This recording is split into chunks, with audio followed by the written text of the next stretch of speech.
السلام علیکم ورحمۃ اللہ وبرکاتہ۔ نحمده ونصلي ونسلم على رسوله الكريم اما بعد فاعوذ باللہ من الشیطان الرجیم بسم اللہ الرحمن الرحیم۔ الا ان اولیاء اللہ لا خوف علیہم ولا هم يحزنون الذین آمنوا وكانوا يتقون صدق اللہ مولانا العظیم وصدق رسولہ النبی رؤوف الرحیم ونحن على ذلك لمن الشاهدين والشاكرين والذاكرين والحمد لله رب العالمين۔ یا صاحب الجمال ويا سيد البشر من وجهك المنير لقد نفر القمر لا يمكن الثناء كما كان حقه بعد خدا بزرگ توئی قصہ مختصر۔ میرے اعمال کا بدلہ تو جہنم ہی تھا، میرے اعمال کا بدلہ تو جہنم ہی تھا، میں تو جاتا میرے سرکار نے جانے نہ دیا۔ میرے اعمال سیاہ نے کیا جینا دو بھر، میرے اعمال سیاہ نے کیا جینا دو بھر، زہر کھاتا تیرے ارشاد نے کھانے نہ دیا، زہر کھاتا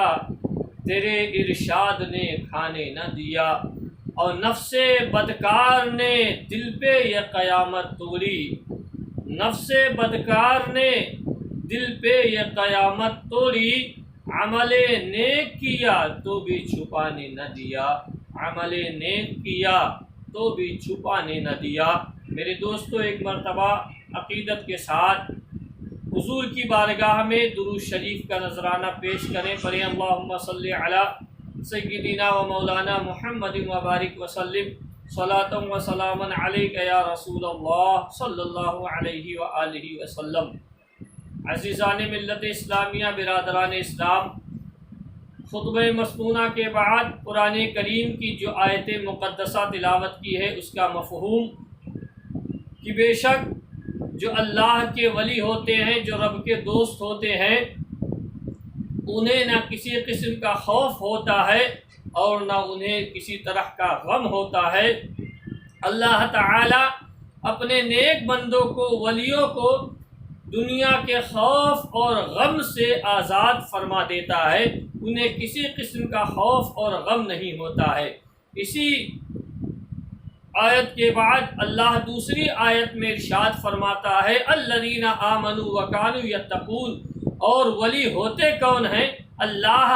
اپنی طرف سے، اپنی بارگاہ سے رب انہیں ولایت عطا فرماتا ہے۔ ولی کون ہوتے ہیں؟ قرآن اس کی ترجمانی فرماتا ہے کہ وہ لوگ جو ایمان لائے، اور اس کے بعد قرآن کہتا ہے وکانوا یتقون، اور جن لوگوں نے پرہیزگاری اختیار کیا، جو تقوی شعار ہوئے، جو متقی لوگ ہوئے، اللہ انہی کو ولایت عطا فرماتا ہے، وہی لوگ ولی کہلاتے ہیں۔ آج کے دور میں ہر کس و ناکس جسے استنجا لینے کی تمیز نہیں ہے، وہ بھی ولی بنا بیٹھا ہے، اور ہم لوگ اسے بھی ولایت کا تاجور سمجھ کر اس کے آگے پیچھے گھومتے ہیں۔ نہیں میرے دوستوں، اسلام اور شریعت کے احکاموں پر جو چلے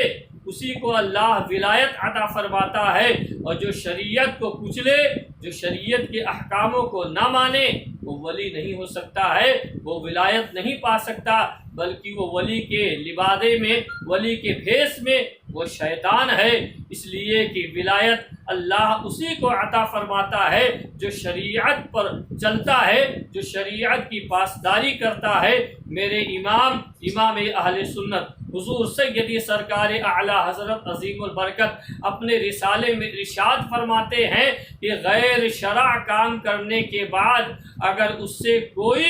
عجیب بات واقع ہو جائے تو یہ مت سمجھنا کہ وہ ولی ہے، کیونکہ شیطان بھی ایسی حرکتیں لوگوں میں واقع کرا دیتا ہے۔ فرمایا جو شریعت کے دائرے کے اندر، جو شریعت کے حکموں پر عمل کرتے ہوئے دنیا میں چلے، اللہ اسے اپنی بارگاہ میں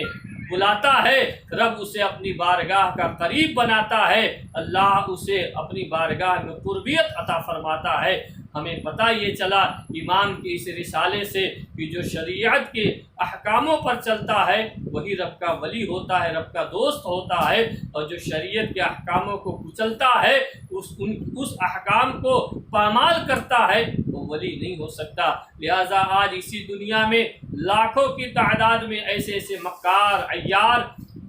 گھوم رہے ہیں جو اپنے آپ کو ولایت کا دعویٰ کرتے ہیں، لیکن وہ ولی نہیں ہیں، وہ شیطان کی بھیس میں وہ شیطان ہیں، اور وہ ہمیں اور آپ کو بہکاتے ہیں۔ جیسے ایک بابا ابھی بیچ میں بہت چلا، جو سوشل میڈیا پر انٹرنیٹ پر بہت دنوں تک اس کا چرچا رہا، جس کو لوگ کہتے ظریف بابا۔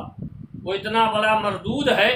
جس نے اپنے آپ کو پتہ نہیں کیا کیا کہا، اس کا ایمان ہی نہیں ہے، اور ولایت تو چھوڑیے، کیونکہ ولایت ہونے کے لیے دو چیزوں کا ہونا شرط ہے جو قرآن نے ہمیں بتایا۔ پہلا تو وہ ایمان والا ہو، اور دوسرا وہ پرہیزگار متقی ہو۔ ان دونوں چیزوں کا ہونا ولی کے اندر شرط ہے جو قرآن نے ہمیں بتایا، اور وہ مردود خبیث کا بچہ، نہ اس کے اندر ایمان ہے اور نہ اس کے اندر شریعت کا کوئی لحاظ اور باس ہے۔ اس لیے ایسے مکاروں سے، ایسے باباؤں سے دور رہیں اور شریعت کے احکاموں پر چلنے کی کوشش کریں۔ آئیے ولیوں کی تعریف میں اسی سلسلے میں ایک ولی کا ذکر آپ لوگوں کے سامنے کر دوں۔ ایک بزرگ گزرے ہیں جن کا نام حضرت امام فخر الدین رازی رحمۃ اللہ تعالی علیہ ہے، جو اپنے وقت کے بہت بڑے امام تھے۔ اتنے بڑے امام تھے کہ اللہ اکبر کی انہوں نے کئی کتابیں لکھی، ان کے کئی طلبہ ہوئے جن کو آپ نے علم دین سے آراستہ فرمایا، اور ان کی ایک کتاب جو بہت مشہور ہے جسے ہم لوگ اور آپ لوگ بھی پڑھتے ہیں، آپ کی ایک تفسیر ہے تفسیر رازی، جو ہم لوگ سبھی پڑھتے ہیں، یہ آپ ہی کی تصنیف کردہ ہے۔ لیکن شیطان ہمیں کس کس انداز میں اور کس کس طریقے سے مسلمانوں کو دھوکہ دیتا ہے، مسلمانوں کو وسوسہ دیتا ہے، انہیں پھنسانے کی کوشش کرتا ہے، ان کے دلوں سے ایمان لوٹنے کی کوشش کرتا ہے۔ میرے دوستو، آئیے انہی کے واقعے سے سمجھتے ہیں۔ حضرت امام فخر الدین رازی رحمۃ اللہ تعالی علیہ جب بیمار ہو گئے، آپ کی طبیعت خراب ہو گئی، علالت کے عالم میں آ گئے، یعنی یہ ہو گیا کہ آپ کا انتقال ہونے والا ہے، آپ کے انتقال کا وقت قریب آ گیا، تو آپ کے پاس شیطان آ گیا۔ اور شیطان بھی کیسا؟ ابلیس تو ابلیس ہے جو بندوں کے ایمان کو چھیننے میں ہمیشہ لگا رہتا ہے، کیونکہ اس کا رب سے وعدہ ہے،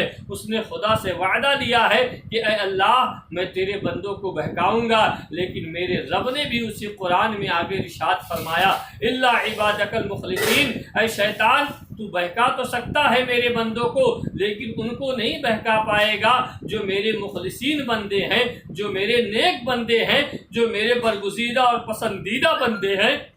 انہی برگزیدہ اور پسندیدہ بندوں میں حضرت امام فخر الدین رازی بھی ہیں۔ آپ کا نزا کا وقت قریب ہے، شیطان آپ کے پاس آ جاتا ہے، اور آنے کے بعد اس نے کہا اے امام فخر الدین رازی، تم نے زندگی بھر علم دین سے لوگوں کو آراستہ کیا، تم نے لوگوں کو کتابیں پڑھائی ہیں، تم نے کتابیں لکھی ہیں، تم نے نماز روزہ حج و زکوٰۃ ادا کیا ہے، تم نے بہت اچھے کام کیے ہیں، تم نے دنیا میں ہر وقت اپنے رب کا ذکر کرتے رہتے تھے، لیکن یہ بتاؤ کیا تم یہ دعوے کے ساتھ کہہ سکتے ہو کہ تمہارا رب ایک ہے؟ جس رب کو تم نے وحدہ لا شریک لہ مانا ہے، کیا وہ رب حقیقت میں ایک ہے؟ یہ تم مان سکتے ہو؟ حضرت امام فخر الدین رازی فرماتے ہیں خدا کی قسم میں اپنے رب کو ایک مانتا ہوں، اس کا کوئی شریک نہیں ہے، میرا رب ایک ہے جس نے پوری دنیا کو بنایا ہے، اس دنیا میں بسنے والی ہر شے، ہر انسان،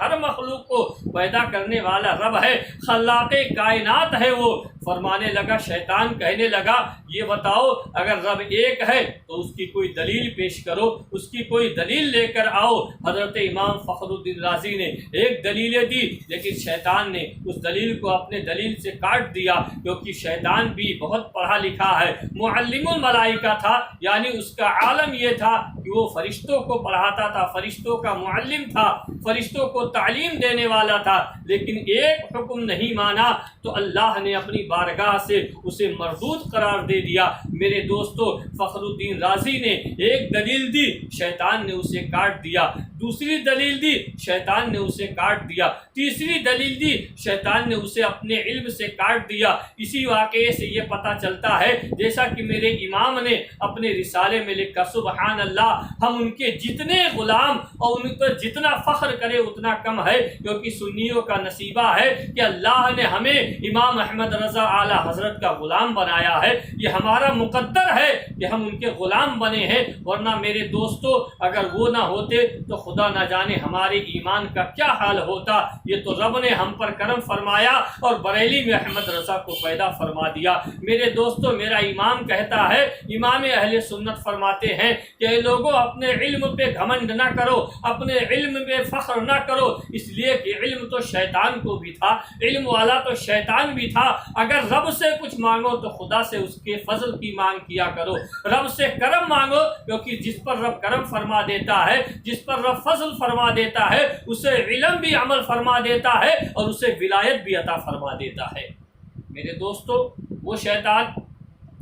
امام فخر الدین رازی کی ایک دلیل کاٹ دی، دو کاٹ دی، تین کاٹ دی۔ تاریخوں میں ملتا ہے کہ امام فخر الدین رازی نے 300 دلیلیں دی کہ ہمارا رب ایک ہے، لیکن شیطان نے ان 300 دلیلوں کے امام فخر الدین رازی کی اپنے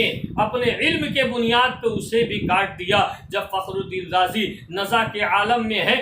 بستر مرگ پہ لیٹے ہوئے ہیں، لیکن شیطان سامنے سوار ہے اور سوال پہ سوال کر رہا ہے کہ فخر الدین رازی لاؤ، کوئی اور دلیل لاؤ جس سے اللہ کو ایک مان سکتے ہو۔ 300 دلیلیں دے دی ہے، 300 شیطان نے اپنے علم سے کاٹ دیا۔ فخر الدین رازی پریشان ہو گئے، آپ کے ماتھے پر پسینہ آ گیا کہ میں نے 300 دلیلیں دی لیکن ان سب کو کاٹ دیا۔ اچانک آپ کو یاد آیا کہ پیر و مرشد نے فرمایا تھا کہ فخر الدین رازی، جب مصیبت کا وقت ہو تو پکار لینا، تیری مدد کے لیے آ جاؤں گا، جب پریشان ہونا تو مجھے آواز دے دینا، میں چلا آؤں گا۔ میرے دوستو، یکا ایک آپ کے ذہن میں، امام فخر الدین رازی کے ذہن میں یہ بات آتی ہے، آپ نے اپنے پیر کو پکارا، اے پیر و مرشد، آج میرا ایمان خطرے میں ہے، آج میرا ایمان خطرے میں پڑ گیا ہے، اب میری مدد آپ فرمائیے۔ میرے دوستو، کتابوں میں آتا ہے کہ امام فخر الدین رازی کے پیر و مرشد حضرت نجم الدین کبرا اس سمے 300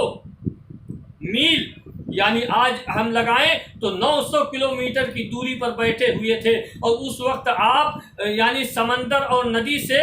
لوٹا ڈال کر اس میں پانی نکال رہے تھے تاکہ وضو کر کے نماز پڑھے۔ فخر الدین رازی نے 900 کلومیٹر دور سے اپنے پیر و مرشد کو پکارا۔ پیر و مرشد حضرت نجم الدین کبرا نے ان کی آواز کو سنا اور جلال میں آپ نے اس کو پھینک دیا، اور پھینکنے کے بعد آپ نے لوٹے کو پھینک دیا، اور پھینکنے کے بعد فرمایا، اے فخر الدین رازی، تو یہ شیطان سے کیوں نہیں کہہ دیتا کہ ابلیس لعین، میں نے اپنے رب کو بنا دلیل کے مانا ہے کہ میرا رب بنا دلیل کے ایک ہے، اور ہم اس کو تنہا رب کا واحد قہار تسلیم کرتے ہیں۔ میرے دوستو، جب پیر و مرشد نے لوٹے کو پھینک کر ندی میں اور وہاں سے اس آواز کو بلند فرمایا، ارشاد فرمایا، فخر الدین رازی نے جب یہ سنا تو آپ نے اس شیطان مردود سے کہا، اے ابلیس لعین، میں اپنے رب کو بنا دلیل کے ایک مانتا ہوں، میرے رب کے ایک ہونے کے لیے کوئی دلیل نہیں چاہیے، میں نے دل سے اپنے رب کو ایک مانا ہے۔ شیطان جاتے جاتے کہہ گیا، اے فخر الدین رازی، اگر آج تیرا پیر نہ ہوتا، آج تیرا مرشد نہ ہوتا، آج تیرا رہبر اور ہادی نہ ہوتا تو میں تیرے ایمان کو تیرے سینے سے چھین لیتا۔ میرے دوستو، اس سے پتہ چلتا ہے کہ ہم بزرگوں سے قریب رہیں، ہم ان کے آس پاس جاتے رہیں، یہ ہماری رہنمائی فرماتے ہیں، یہ ہماری مدد فرماتے ہیں، اس لیے کہ ہم کسی بزرگ کو مانتے ہیں، اگر ہم مشکل کے وقت میں، پریشانی کی گھڑی میں اگر اسے پکاریں گے تو انشاءاللہ وہ ہماری ضرور مدد کرے گا۔ اس واقعے سے یہ ثابت ہوتا ہے،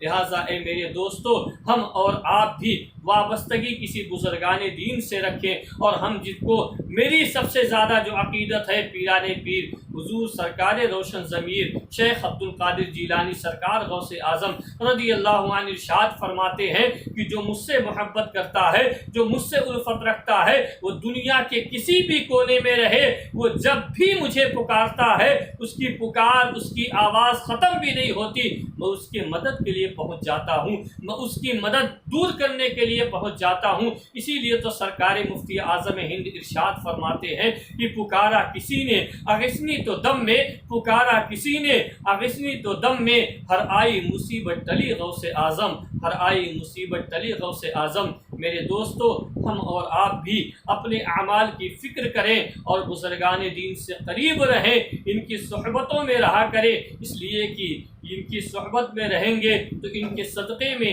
اللہ ہمارا دین و دنیا دونوں بہتر بنا دے گا، اللہ ہمیں نیک اعمال بھی کرنے کی توفیق دے گا، اور ان کے صدقے میں رب ہماری مشکلیں بھی دور فرما دے گا، مشکلوں میں آسانیاں عطا فرما دے گا۔ اس لیے میرے دوستو، ہم اور آپ ان اللہ والوں کی بارگاہ کے قریب رہیں، اللہ ہمیں ان سے محبت و مودت کرنے کی توفیق عطا فرمائے، نیک اور اچھے کام کرنے کی مولا ہم سبھی کو توفیق عطا فرمائے۔ السلام علیکم ورحمۃ اللہ وبرکاتہ۔